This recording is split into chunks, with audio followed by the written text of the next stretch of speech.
अगर आप किसी बात को लेकर बहुत परेशान हो और अगर किसी ने आपका दिल दुखाया है या ज़िंदगी में खुश नहीं रह पाते या आप अपनी ज़िंदगी में सफलता हासिल करना चाहते हो तो श्रीमद् भगवद गीता का ज्ञान आपको हमेशा खुश रहना सिखा देगा। आपको ज़िंदगी की हर जंग जीतना सिखा देगा, कामयाबी को हासिल करना सिखा देगा।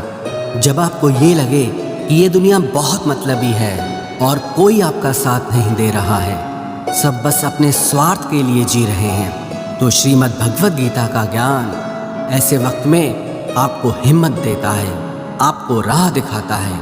एक बात तो पक्की है, जो गीता का ज्ञान समझ लेता है वो अपनी हर समस्या को आसानी से दूर कर सकता है।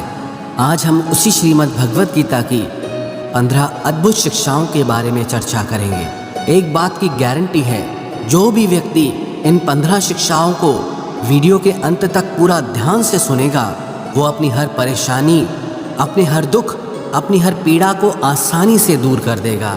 जीवन में उसे जो भी चाहिए वो बहुत सरलता से हासिल कर लेगा। श्रीमद् भगवद गीता की पहली शिक्षा ये है कि जो होता है अच्छे के लिए होता है, जो हो रहा है अच्छे के लिए हो रहा है और जो होगा वो भी अच्छे के लिए होगा। हालांकि ये शिक्षा सुनने में जितनी आसान है, समझने में उतनी ही मुश्किल है, क्योंकि जब भी हमारे साथ कुछ गलत होता है, अन्याय होता है या हमारी ज़िंदगी में कोई दुख आ जाता है तो पूरी दुनिया ही गलत लगने लगती है, ये ज़िंदगी ही गलत लगने लगती है। हर इंसान मतलबी और स्वार्थी लगने लगता है। ऐसा लगता है हमारी ज़िंदगी में हमेशा हमारे साथ बुरा ही होता है। तो गीता के इस उपदेश को कैसे सच माने कि जो होता है अच्छे के लिए होता है। हालांकि सच यह है कि जब कोई दुख हमारी ज़िंदगी में आता है तो वो हमें लायक और मजबूत इंसान बनाता है, और जब कोई अपना हमें चोट पहुंचाता है तो उस चोट से हमारी आंखें खुलती है कि हम किस इंसान के लिए मर रहे थे जिसे हमारी कोई वैल्यू ही नहीं है। जैसे छोटे बच्चे को उसकी माँ कड़वी दवाई पिलाती है, वो कड़वी दवाई उस बच्चे को बिल्कुल पसंद नहीं आती, लेकिन वही कड़वी दवा उसकी बीमारी को खत्म करती है। वास्तविकता में हर इंसान उसी को सच मान के जीता है जितना उसकी समझ है या जितना उसे दिखाया या सुनाया जाता है। लेकिन आप तब तक किसी का सच नहीं समझ सकते जब तक आपकी ज़िंदगी में दुख नहीं आता। जब तक लोगों का आपसे काम निकलता है, मतलब पूरा होता है, तब तक दुनिया आपके साथ बहुत अच्छा चलती है। लेकिन जिस दिन लोगों को आपसे फ़ायदा मिलना बंद हो जाता है तब आपको उनका असली चेहरा दिखाई देता है, जो आपको बहुत गहरी चोट पहुंचाता है। आपने अक्सर ये लोगों को कहते सुना होगा कि ये इंसान ऐसा निकलेगा, मैंने सोचा ही नहीं था, क्या क्या नहीं किया इसके लिए, इसे मैंने अपना माना था, पर ये ऐसा निकलेगा इसकी मुझे कोई उम्मीद ही नहीं थी। वास्तविकता में हर इंसान नकाब लगा के घूमता है। आप तब तक किसी इंसान की सच्चाई नहीं जान सकते जब तक वो आपके साथ बुरा व्यवहार नहीं करता। इसीलिए ही कहा जाता है कि अगर कोई आपको चोट पहुंचाए तो वो भी आपके लिए अच्छा ही होता है, क्योंकि उसी की वजह से आप ज़िंदगी में लड़ना सीख पाते हैं, ज़िंदगी में आगे बढ़ना सीख पाते हैं। क्योंकि जो लोग बहुत ज़्यादा सुखों में रहते हैं उनकी ज़िंदगी में अगर ज़रा सा दुख आता है तो वो उसे झेल नहीं पाते। लेकिन जो इंसान दुखों से लड़ता आया है, जिसने अपनी ज़िंदगी में अपनों के बुरे व्यवहार को सहा है, ऐसे इंसान को ज़िंदगी के छोटे मोटे दुखों से कोई फ़र्क ही नहीं पड़ता है। और जो इंसान चोट नहीं सहता वो कभी महान इंसान नहीं बन सकता, वो कभी किसी बड़ी कामयाबी को हासिल नहीं कर सकता। इसलिए ज़िंदगी में जब तकलीफ़ आए, परेशानी आए, बुरा वक्त आए तो याद रखना कि वो ईश्वर आपके लिए कुछ अच्छा सोच रहा है, कि आप ज़िंदगी की किसी बड़ी मंजिल को हासिल करने वाले हैं। श्रीमद् भगवद गीता की दूसरी शिक्षा ये है कि किसी को बार बार माफ़ करना आपकी ज़िंदगी बर्बाद कर देगा। पांडवों और कौरवों के बीच जो महाभारत का युद्ध हुआ, उसका मूल कारण यही था कि दुर्योधन बार बार पांडवों के साथ गलत करता था और युधिष्ठिर उसे हर बार माफ़ कर देता था। और उसी का नतीजा ये हुआ कि महाभारत जैसा महासंग्राम उन्हें करना पड़ा। न जाने कितनी बार दुर्योधन ने पांडवों को मारने की कोशिश की, लेकिन उसके बाद भी युधिष्ठिर दुर्योधन को माफ़ कर देता था। अगर यही गलती आप भी अपने जीवन में करेंगे। अगर आप किसी की बड़ी बड़ी गलतियों को फ्री में माफ़ कर देंगे तो आपको चोट पहुंचाना वो अपना हक समझ लेते हैं। आप किसी को अगर ये सोच के माफ़ करते हो कि अब वो बदल जाएगा, कि अब वो सुधर जाएगा, लेकिन आपकी माफ़ी उसे और बिगाड़ देती है। वो आपके साथ और भी ज़्यादा गलत चलने लगता है, क्योंकि ज़िंदगी में बहुत सी गलतियाँ ऐसी होती है जिसकी कोई माफ़ी ही नहीं होती है। अगर कोई आपके साथ विश्वासघात करता है तो उसकी कोई माफ़ी नहीं है। अगर कोई आपकी ज़िंदगी पे हमला करता है या आपके जीवन को बहुत गहरी चोट पहुंचाता है तो ऐसे कामों की कोई माफ़ी नहीं होती। लेकिन अगर आप ऐसी चीज़ों के लिए भी लोगों को माफ़ कर दोगे तो याद रखना, एक दिन वो आपकी माफ़ी आपको बहुत बड़ा नुकसान पहुंचा सकती है। श्रीमद् भगवद गीता का तीसरा उपदेश यह है कि झूठे और गलत लोगों के सामने अपनी अच्छाई साबित करने की कोई ज़रूरत नहीं है।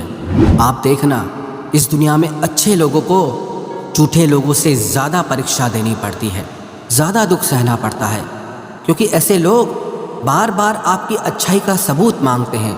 अगर आप अच्छे हो तो ये आपको सहना पड़ेगा, अगर आप अच्छे हो तो हमारी बात आपको माननी पड़ेगी। जब दुर्योधन और शकुनी पांडवों के साथ छल करके जुआ खेल रहे थे तब उस समय पे युधिष्ठिर चुपचाप सब सहता रहा।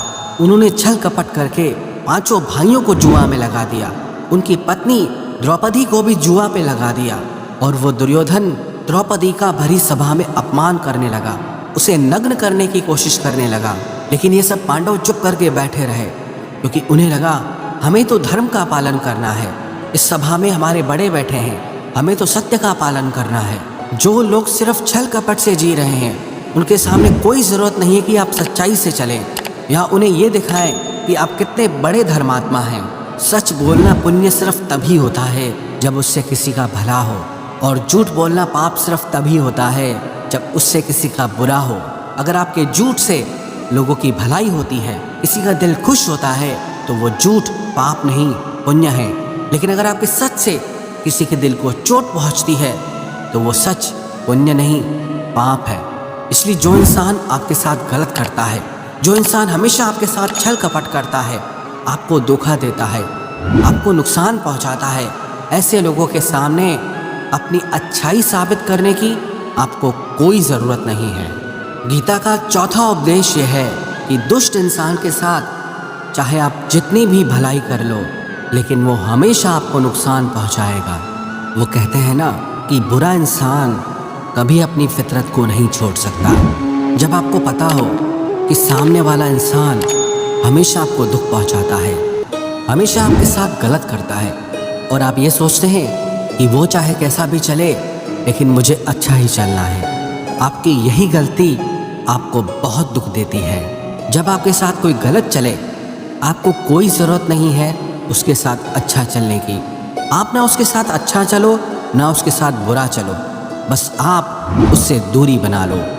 लेकिन फिर भी अगर आप उसके साथ अच्छा व्यवहार करते रहोगे तो सिवाय पीड़ा के आपको कभी कुछ नहीं मिलेगा। श्रीमद् भगवद गीता का पांचवा उपदेश यह है कि ज़िंदगी में अगर आप हमेशा सहते रहोगे तो ये दुनिया एक दिन आपको मिटा के रख देगी। इस दुनिया में ना सहने वालों को समझदार नहीं बेवकूफ़ समझा जाता है या फिर कायर समझा जाता है। जो इंसान अपने लिए आवाज़ नहीं उठाता, जो इंसान अपने हक के लिए लड़ाई नहीं करता, अपने साथ होने वाले गलत व्यवहार के लिए वो खड़ा नहीं होता, तो ऐसे लोगों को दुनिया कुचल के रख देती है। और अगर आपको लगता है कि अगर हम चुपचाप सहते रहेंगे तो लोगों की नज़र में आप अच्छे बन जाएंगे, तो ऐसा कभी नहीं होने वाला, क्योंकि अब दौर बदल गया है, लोग बदल गए हैं। आज के युग में जो जितना सहता है लोग उसे और ज़्यादा सहने के लिए मजबूर करते हैं। इसलिए जहां आपको लगे कि आपके साथ गलत हो रहा है, आपके साथ अन्याय हो रहा है, सामने वाला आपको तकलीफ़ पहुंचा रहा है, तो ये बहुत ज़रूरी है कि आप उसका विरोध करें। श्रीमद् भगवद गीता का छठा उपदेश ये है कि आप दुखों से घबराना छोड़ दो, क्योंकि दुख और सुख हर इंसान के जीवन में मौसम की तरह आते हैं, उससे कोई नहीं छूट सकता। तो उससे परेशान होने की बजाय गीता के इस ज्ञान को समझना चाहिए कि ये संसार परिवर्तनशील है, जैसे सुख हमेशा नहीं रहता, ऐसे ही दुख भी हमेशा नहीं रहने वाला। यहाँ सब कुछ बदलता रहता है और हमेशा बदलता ही रहेगा। तो चिंता किस बात की, इस दुनिया में कोई नहीं टिक पाया। न जाने कितने लोग इस दुनिया में आए और चले गए। ये संसार चलायमान है, यहाँ कुछ भी परमानेंट हो ही नहीं सकता। तो दुख हो या सुख, क्या फर्क पड़ता है। ना आप सुख को रोक सकते हैं, ना दुख से भाग सकते हैं। बस गीता के इस ज्ञान को सुनकर जीवन की सच्चाई को समझ सकते हैं कि इन सब पर आपका कोई कंट्रोल ही नहीं है। जो भी इस संसार में आया है वो जाएगा ही। तो दुखी होने से और रोने से अच्छा ये है कि जिंदगी को खुश होकर जिया जाए। और खुश होना दुखी होने से हमेशा बेहतर उपाय होता है। श्रीमद् भगवद गीता का 7वां उपदेश यह है कि अच्छा इंसान अगर बुरे लोगों के संग में रहेगा तो एक दिन वो भी बर्बाद हो जाएगा। महाभारत का एक पात्र है कर्ण, जो वास्तविकता में पांडवों का बड़ा भाई था, लेकिन उसने दुर्योधन से मित्रता कर ली। हालांकि वो दानवीर था, धर्म को जानता था, सत्य को समझता था, लेकिन फिर भी एक पापी इंसान के संग में रहने के कारण उसका सर्वनाश हो गया। ऐसे ही एक अच्छा इंसान जब बुरे लोगों की संगत करता है तो चाहे वो खुद कितना ही अच्छा क्यों ना हो, लेकिन उन गलत लोगों का पाप उसे भी भोगना पड़ता है। उनके साथ रहने की वजह से उसकी जिंदगी भी बर्बाद हो जाती है।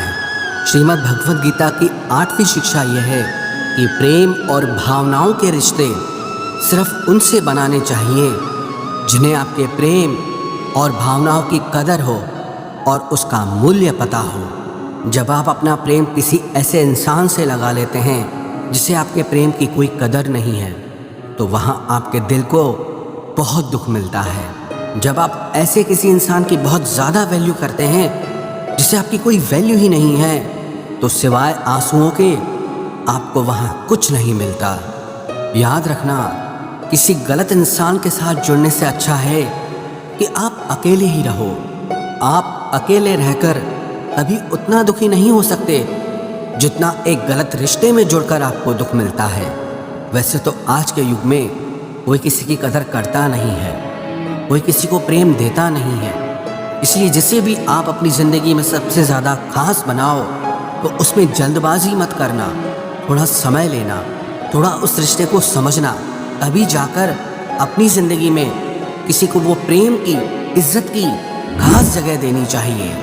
किसी को प्रेम देना, किसी को वैल्यू देना गलत नहीं है, लेकिन जब वो प्रेम और आपका वैल्यू देना आपको तकलीफ देने लगे तो ऐसे रिश्ते में आपका पीछे हट जाना ही आपके लिए सही रहता है। श्रीमद् भगवद गीता की 9वीं शिक्षा यह है कि जो इंसान दुख में दुखी नहीं होता, सुख में सुखी नहीं होता, वो दुनिया की हर समस्या को पार कर जाता है। भगवान श्री कृष्ण ने अर्जुन को उपदेश दिया, समशत्रु च मित्रे च तथा मान अपमानयो शीतोष्ण सुख दुखेषु समसंग विवर्जित। कि जो इंसान दुख सुख में, मान अपमान में, दोस्ती और दुश्मनी में कभी परेशान नहीं होता, हमेशा स्थिर रहता है, वो जिंदगी की हर समस्याओं से बाहर निकल जाता है। और ऐसा व्यक्ति मुझे बहुत प्रिय है। जो लोग थोड़ी थोड़ी बात पे दुखी हो जाते हैं, थोड़ी सी खुशी आते ही फूलने लगते हैं, ऐसे लोगों का मन बहुत अशांत और बेचैन रहता है। खुद को कभी भी इतना हल्का नहीं बनाना चाहिए कि कोई छोटा सा दुख आकर आपको हिला के रख दे, कि छोटी सी खुशी आ जाए तो इंसान का दिमाग ही घूम जाए। ऐसे लोगों पे कोई विश्वास नहीं करता है, क्योंकि सबको पता होता है आज ये दुखी है तो हमारे पास आया है, एकदम भोला बन गया है, और जब इसका वक्त अच्छा आता है तो ये हमसे कोई मतलब ही नहीं रखता है। जब भी जिंदगी में दुख सुख आए तो एक समझदार इंसान उनसे घबराता नहीं है, उनसे डरता नहीं है, बल्कि उसे समय की नियति समझकर शांत रहता है और अपनी समस्याओं का समाधान करके जिंदगी में आगे बढ़ता है। इसीलिए श्री कृष्ण अर्जुन को ये उपदेश दे रहे हैं कि तू समता को धारण कर, मन में ठहराव को लाना सीख, क्योंकि जिसके मन में ठहराव आ गया वो दुनिया के हर दुख से पार हो जाता है। श्रीमद् भगवद गीता का 10वां उपदेश यह है कि जो व्यक्ति अपने कर्तव्य, अपने कर्म को ज्ञान और समझ के साथ नहीं करता, उसकी जिंदगी में दुख और असफलता ही आते हैं। अर्जुन जब श्री कृष्ण से कहने लगा कि युद्ध में इतने लोगों की हत्या करने से तो अच्छा है कि मैं सन्यासी बन जाऊं, भिक्षा मांग कर खाऊंगा, तो श्री कृष्ण बोले कि वो तेरा धर्म नहीं है, वो तेरा कर्तव्य नहीं है, तू क्षत्रिय है, तेरा कर्म है कि धर्म की रक्षा के लिए युद्ध करना। और आज जब इन अधर्मियों ने धरती पे इतना अत्याचार और पाप फैला रखा है, तो तेरा कर्तव्य ये है कि इनके साथ युद्ध करके उस पाप को समाप्त करना। ऐसे ही जो काम आपको नहीं करना होता है, आप अगर उस काम में लग जाते हैं तो आपको उसमें सफलता नहीं बल्कि हार का सामना करना पड़ता है। कई लोग कहते हैं कि हम मेहनत तो बहुत करते हैं लेकिन ज़िंदगी में सफलता नहीं मिलती, आगे नहीं बढ़ पाते।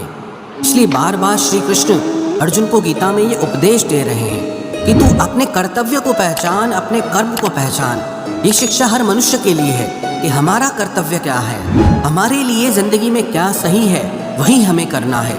जो दुनिया कर रही है हो सकता है वो आपके लिए सही ना हो, क्योंकि हर इंसान की मंजिल अलग है और हर इंसान के रास्ते अलग हैं। इसलिए आप ज़िंदगी में जो भी कर्म करो उस कर्म की पूरी समझ आपको ज़रूर होनी चाहिए। श्रीमद् भगवद गीता का 11वां उपदेश यह है। भगवान श्री कृष्ण कहते हैं अर्जुन से कि पत्रम पुष्पम फलम तोयम यो में भक्त्या प्रयच्छति, कि कोई अगर सच्चे दिल से मुझे फूल चढ़ा दे या जल चढ़ा दे या सिर्फ नमस्कार ही कर दे तो वो मुझ तक पहुंच जाता है। और अगर कोई बिना प्रेम के, बिना भाव के मुझे सोने के थाल भी चढ़ाए तो वो मुझे बिल्कुल भी पसंद नहीं आते। अगर मन में प्रेम नहीं है तो मंदिर भी दुकान बन जाता है, और अगर मन में प्रेम है तो दुकान भी मंदिर बन सकती है। दिखावा दुनिया के लिए चलता है, लेकिन ईश्वर कहते हैं मेरे आगे दिखावा करने की कोई ज़रूरत नहीं है। मुझे सिर्फ कोई प्रेम से पुकारे तो मैं दौड़ा चला जाता हूँ। श्रीमद् भगवद गीता का 12वां उपदेश है। श्री कृष्ण कहते हैं कि जो भी मुझ में विश्वास रखता है उसकी ज़िंदगी में जब भी कोई मुश्किल वक्त आता है तो मैं किसी न किसी रूप में आकर उसकी रक्षा करता हूँ। बस कोई मुझ पे विश्वास करके तो देखे। जब महाभारत का युद्ध चल रहा था तो दुर्योधन ने देखा कि भीष्म पितामह 5 पांडवों में से किसी को भी नहीं मार रहे थे, तो दुर्योधन ने भीष्म पितामह के पास जाकर कहा कि आप युद्ध तो हमारी तरफ से कर रहे हैं लेकिन आपका मन पांडवों से जुड़ा है, आपके मन में सच्चाई नहीं है, आप अपने राजा की विजय नहीं चाहते हो। जब ऐसे कठोर वचन भीष्म पितामह से कहे तो वो क्रोध में भर गए। उन्होंने कहा मेरी निष्ठा हस्तिनापुर के लिए है और तुम मेरी निष्ठा पे शक करते हो। मैंने अपना पूरा जीवन इस राज्य के लिए समर्पित कर दिया, और अगर तुम्हें मेरी निष्ठा पे संदेह है तो आज मैं प्रतिज्ञा करता हूँ कि कल सूर्यास्त होने तक या तो अर्जुन नहीं रहेगा या फिर भीष्म नहीं रहेगा। जब इस प्रतिज्ञा की बात श्री कृष्ण को पता चली वो बहुत परेशान हो गए, क्योंकि भीष्म जो एक बार प्रतिज्ञा कर लें उसे पूरा ज़रूर करते हैं। वो सारे राजमहल में अर्जुन को ढूंढने लगे और उन्होंने देखा कि अर्जुन अपने कक्ष में आराम से सो रहा था। श्री कृष्ण ने जाकर अर्जुन को नींद से जगाया कि अर्जुन तुम इतना आराम से सो रहे हो। तो अर्जुन बोले हे केशव, आज सारा दिन युद्ध करके मैं बहुत थक गया हूँ, सोचा थोड़ी देर आराम कर लूँ, कल फिर सारा दिन युद्ध करना है। तो श्री कृष्ण बोले क्या तुमको पता नहीं कि आज भीष्म पितामह ने प्रतिज्ञा की है कि कल या तो अर्जुन नहीं रहेगा या भीष्म नहीं रहेगा। तो अर्जुन ने कहा हे केशव, मुझे भीष्म पितामह की इस प्रतिज्ञा के बारे में अच्छे से पता है। तो श्री कृष्ण बोले कि जब तुझे अच्छे से पता है कि भीष्म पितामह ने प्रतिज्ञा की है तुम्हारा वध करने की, और उसके बाद भी तुम इतना आराम से कैसे सो रहे हो। तो अर्जुन श्री कृष्ण से कहने लगा कि हे केशव, कि जिसके लिए स्वयं आप इतने परेशान होकर इधर उधर घूम रहे हैं, उसके बाद भी अगर कोई खुद अपनी चिंता करे तो वो इंसान मूर्ख ही होगा। क्योंकि जब आप मेरे साथ हैं तो ऐसे एक तो क्या 1000 भीष्म भी मेरे सामने खड़े हो जाएं तो वो सब मिलके भी मेरा बाल भी बांका नहीं कर सकते। और अंत में यही हुआ, उस दिन भीष्म पितामह का वध हुआ और अर्जुन की जीत हुई। श्रीमद् भगवद गीता की 13वीं शिक्षा ये है कि अहंकारी और क्रोधी इंसान पूरे घर को हर रिश्ते को, यहाँ तक कि पूरे देश को भी बर्बाद कर सकता है। क्योंकि एक क्रोधी और अहंकारी इंसान को सिवा अपने अहंकार को पूरा करने के अलावा न कोई इंसान दिखाई देता है, न किसी की बात सुनाई देती है। वो अपने अहंकार को जिताने के लिए अपने हर रिश्ते को खराब कर देता है, पूरे परिवार को बर्बाद कर देता है। इसलिए अगर किसी बहुत ज़्यादा क्रोधी और अहंकारी इंसान के पास कोई पद, कोई सत्ता या कोई शक्ति आ जाती है तो उससे वो लोगों की भलाई कम बल्कि लोगों का नुकसान ज़्यादा करता है। इसलिए धृतराष्ट्र ने इतने सालों तक हस्तिनापुर का राज किया लेकिन कभी किसी की भलाई नहीं की।